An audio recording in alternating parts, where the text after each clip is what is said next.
Bonjour. Voici la lecture de la section 6 du chapitre 8, Le trésor de Dieu. Nous sommes la volonté conjointe de la filialité dont l'entièreté est pour tous. Nous commençons le voyage de retour en partant ensemble et nous rassemblons nos frères tout en continuant ensemble.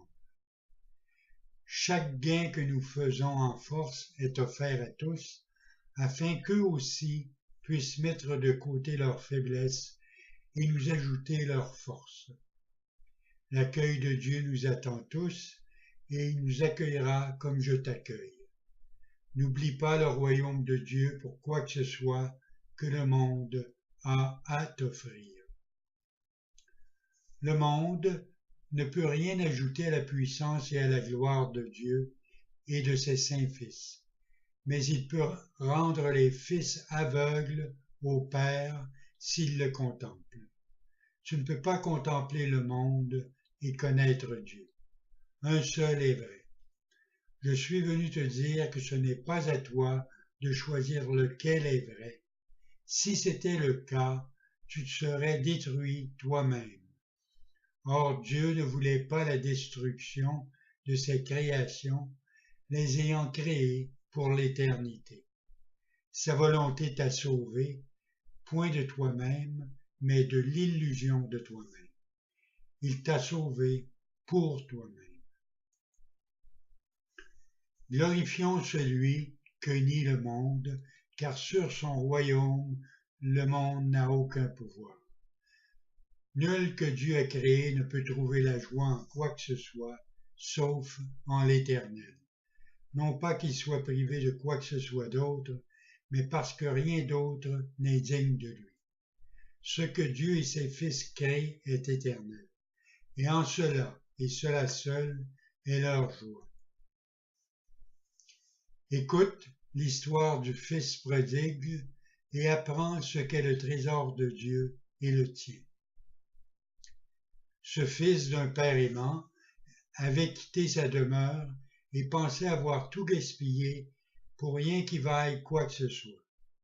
Bien qu'il n'eût pas compris alors cette absence de valeur, il avait honte de retourner chez son père parce qu'il pensait l'avoir blessé. Or, lorsqu'il rentra chez lui, le père l'accueillit avec joie parce que le fils lui-même était le trésor de son père. Il ne voulait rien d'autre.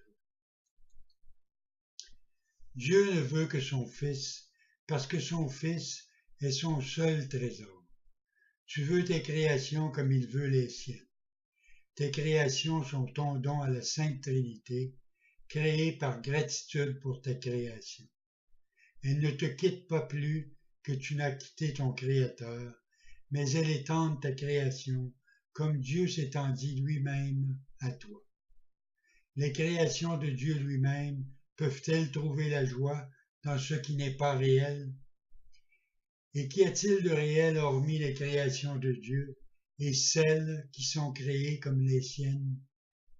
Tes créations t'aiment comme tu aimes ton Père pour le don de la création.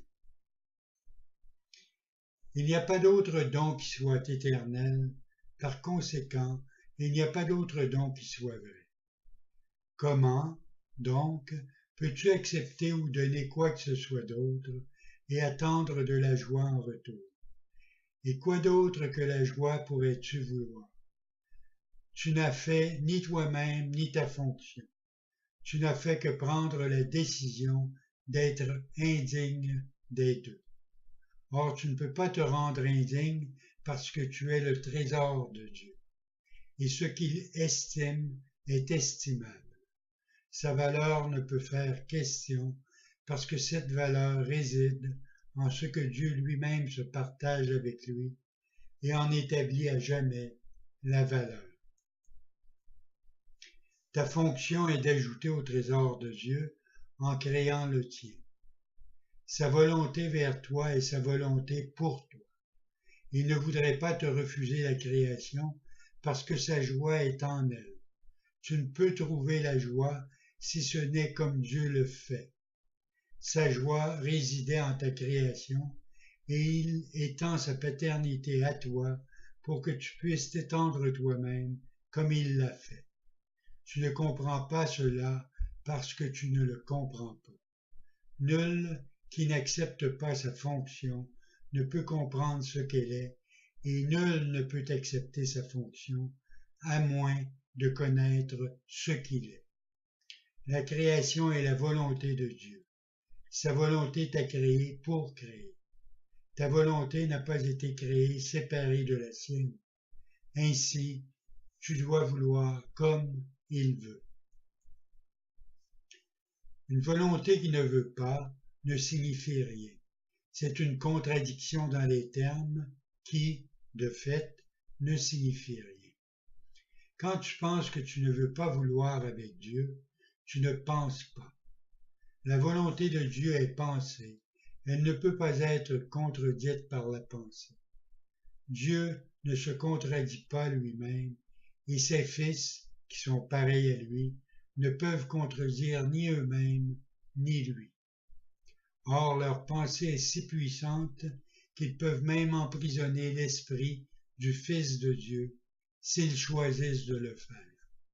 Certes, ce choix fait que la fonction du Fils de Dieu est de lui-même inconnue, mais jamais de son Créateur. Et parce qu'elle n'est pas inconnue de son Créateur, elle lui est à jamais connaissable. Il n'y a jamais qu'une question que tu devrais te poser.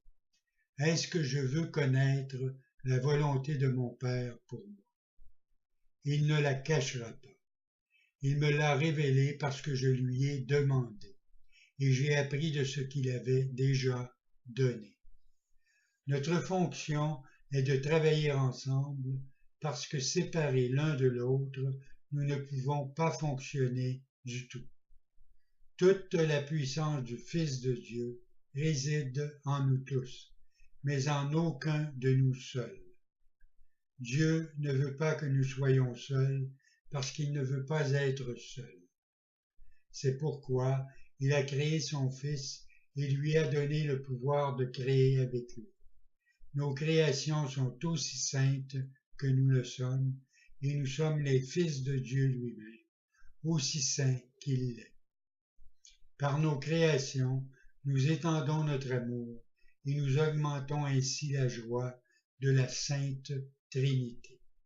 Tu ne comprends pas cela parce que toi qui es le propre trésor de Dieu, tu ne te considères pas comme précieux. Étant donné cette croyance, tu ne peux rien comprendre. Je partage avec Dieu la connaissance de la valeur qu'il t'accorde. Ma dévotion pour toi est de lui, étant née de ma connaissance de moi-même et de lui. Nous ne pouvons pas être séparés. Ceux que Dieu a joints ne peuvent être séparés, et Dieu a joint tous ses fils à lui-même. Peux-tu être séparé de ta vie et de ton être?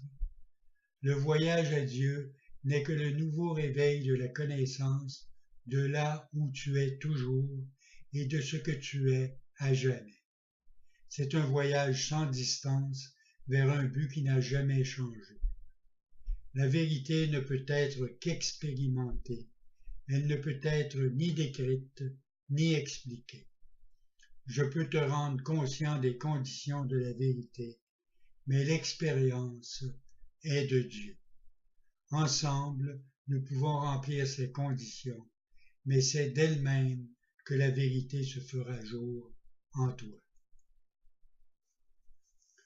Ce que Dieu a voulu pour toi est à toi. Il a donné sa volonté à son trésor, dont c'est le trésor. Ton cœur est là où est ton trésor, comme le sien. Toi, qui es aimé de Dieu, tu es entièrement béni. Apprends cela de moi et libère la sainte volonté de tous ceux qui sont aussi bénis que toi. Bonne journée.